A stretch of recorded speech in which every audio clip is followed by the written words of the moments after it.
नमस्कार, मैं बताना चाहूँगा किस तरीके से जो ये वक्त माफिया है, एक तरह से ये देखा जाए तो वक्त माफिया जो है ये और भूमि माफिया ये किस तरीके से दंगा फसाद पूरे भारत के अंदर कर रहे हैं। आपने अभी बंगाल के अंदर ही देखा होगा, कई लोगों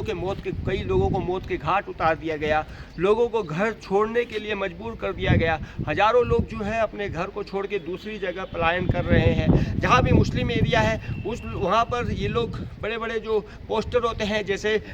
कश्मीर के अंदर 1990 में जैसे कश्मीरी पंडितों को मारा गया, कत्ले आम किया गया, घर छोड़ने के लिए मजबूर किया गया, वही स्थिति जो है बंगाल में ममता बनर्जी के राज में हो रहा है। किस तरीके से देखिए, घरों के आगे जो है बैनर पोस्टर लगा दिया जा रहा है और उनको घर छोड़ने के लिए मजबूर किया जा रहा है। जब केंद्र सरकार ने वहाँ पर आर्मी फोर्स उतारने की और बीएसएफ उतारने की जब बात कही और जब उतारना चाहा, तो यही ममता बनर्जी जो है वक्फ बोर्ड में जो संशोधन हुआ है उस कानून का विरोध कर रही है। लेकिन मैं ये बोलना चाहूँगा भारतीय जनता पार्टी और केंद्र सरकार से कि ये जो वक्फ का जो संशोधन हुआ है वो भी गलत है, क्योंकि आपने को याद होगा 1947 में जब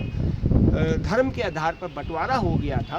तो पाकिस्तान और पूर्वी पाकिस्तान, जिसको आज बांग्लादेश के नाम से जाना जाता है, वो पाकिस्तान को मुसलमानों को दे दिया गया था। लेकिन मुसलमान जो है यहाँ से जो छोड़ कर गए थे और जो हिंदू पाकिस्तान से हिंदुस्तान में आए थे, 1950 में वक्फ बोर्ड की स्थापना की गई, यही नेहरू के ज़माने में। और वक्फ बोर्ड जो है कहीं पर भी आप देखेंगे संविधान में, कानून में वक्फ बोर्ड का कहीं कोई जिक्र नहीं है। एक तरह से देखा जाए तो ये इलीगल तरीके से वक्फ बोर्ड बनाया गया और हिंदुस्तान में मुसलमानों को जब वक्फ का परमिशन दे दी गई, पर्सनल लॉ बोर्ड, जो मुस्लिम पर्सनल लॉ बोर्ड की परमिशन दे दी गई, लेकिन जैसे ही जो हिंदुस्तान से जो पाकिस्तान में जो हिंदू रहा या हिंदू गया, उससे तो हिंदू या सनातन बोर्ड की परमिशन नहीं मिली और ना ही हिंदू कानून के हिसाब से वहाँ पर जो है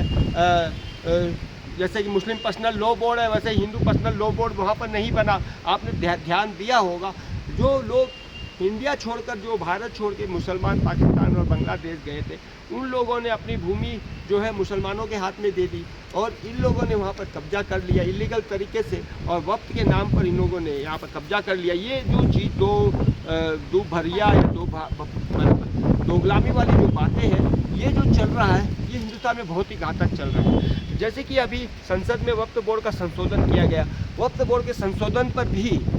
आम जनता को, साधारण जनता को, भारत की जनता को बहुत ही विरोध है। इसलिए विरोध है क्योंकि भारत की जनता चाहती है कि वक्फ को जड़ से उठा के फेंका जाए, वक्फ बोर्ड जैसे जो चीज़ें हैं भारत में ना लगाई जाए। जैसे पाकिस्तान के अंदर हिंदू बोर्ड नहीं है, वैसे ही सनातन बोर्ड पाकिस्तान में नहीं है, न बांग्लादेश में है, वैसे ही जो है वक्फ बोर्ड जो है हिंदुस्तान से भी हटाया जाए, तभी भारत में सुख शांति समृद्धि रह सकती है। नहीं तो हर वक्त आपको देखने को मिलेगा कि ये जो आतंकवादी मानसिकता वाले जो मुसलमान हैं, जो आतंकवाद को खुला समर्थन देते हैं, जैसे कि आपने देखा अभी कि बंगाल के अंदर किस तरीके से कत्ले आम हुआ, लोगों और औरतों के साथ बलात्कार हुआ, लोगों को घर छोड़ने के लिए मजबूर कर दिया गया। बंगाल के अंदर सैकड़ों हज़ारों लोग जो है घर छोड़कर दूसरी जगह पलायन कर रहे हैं। किस तरह से ममता बनर्जी उसका समर्थन कर रही है,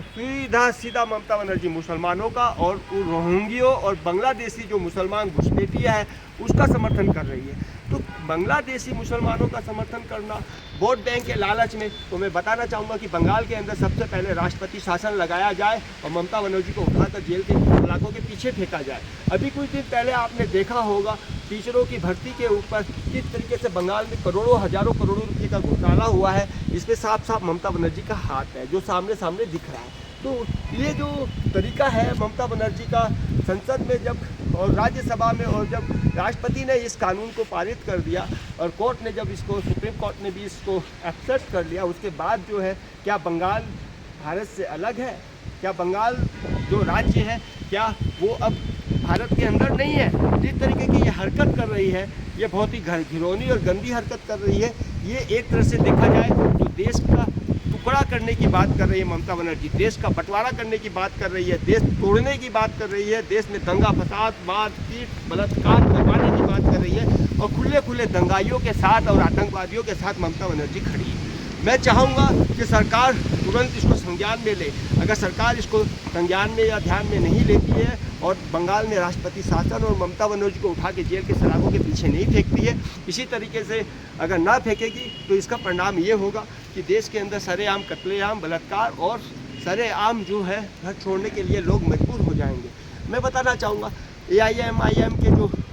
नेता है ओवैसी, वो भी वक्फ बोर्ड की आड़ में किस तरीके से दंगा करा रहे हैं, मुसलमानों को भड़का रहे हैं, किस तरीके से वो बांग्लादेशी और पाकिस्तानी मुसलमान जो घुसपैठी है, जो रोहनी है, उसके समर्थन में खड़े हैं। और बांग्लादेशी पाकिस्तानी मुसलमानियों का काम क्या है, रोहनिया का काम क्या है? उसको यहाँ पर देश में दंगा फैलाना, देश के अंदर आतंकवाद फैलाना। और इसका मैं बताना चाहूँगा सरकार की भी बहुत गंदी और बहुत ही घटिया नीति है। सरकार इस पर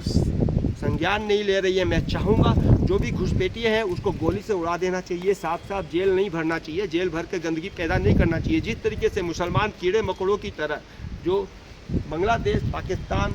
से आए हुए, अफगानिस्तान से आए हुए घुसपैठिए हैं, जो कीड़े मकोड़ों की तरह ये मुसलमान जिस तरीके से देश में फैल गए हैं, वो देश के लिए बहुत बड़ी बीमारी है। और इस बीमारी को ख़त्म करने के लिए सिर्फ एक ही चारा है कि अब सलाखों के पीछे उसको ना भेजकर सीधा गोली मार देना चाहिए, सीधा स्ट्रेट शॉट गोली मार देना चाहिए। और इससे ये होगा कि घुसपैठिए जो है आने वाले जो जिनकी मानसिकता है कि भारत में हम घुस जाएंगे, आराम से घुस जाएंगे, उनके दिमाग में ये घुस जाना चाहिए कि भारत में घुसने का मतलब, इलीगल तरीके से घुसने का मतलब और रुकने का मतलब गोली खाना है और मौत के मुंह में जाना है। जब तक ये कानून लागू नहीं होगा तब तक भारत में इसी तरीके का दंगा फसाद और आतंकवाद का नंगा खेल खेलते रहेंगे। मैं बार बार केंद्र सरकार को इतला करता हूँ, बार बार चेतावनी देता हूँ कि वक्फ बोर्ड को भी ख़त्म करे, मुस्लिम पर्सनल लॉ बोर्ड को ख़त्म करे और मुसलमान के जो हक, जो यहाँ पर नाजायज़ हक जो मिला हुआ है, जैसे कि पाकिस्तान में हिंदुओं को कोई हक नहीं मिला, पाकिस्तान में जितना हक हिंदुओं को मिला हुआ है, मैं फिर बोल रहा हूँ, पाकिस्तान में जितना हक हिंदुओं को मिला हुआ है उतना ही हक जो है, उतना ही हक जो है मुसलमानों को हिंदुस्तान में देना चाहिए, ना उससे रत्ती भर ज़्यादा ना उससे कम। इसी के साथ मैं हेमंत तोसावर, हेमंत टीवी चैनल, धन्यवाद।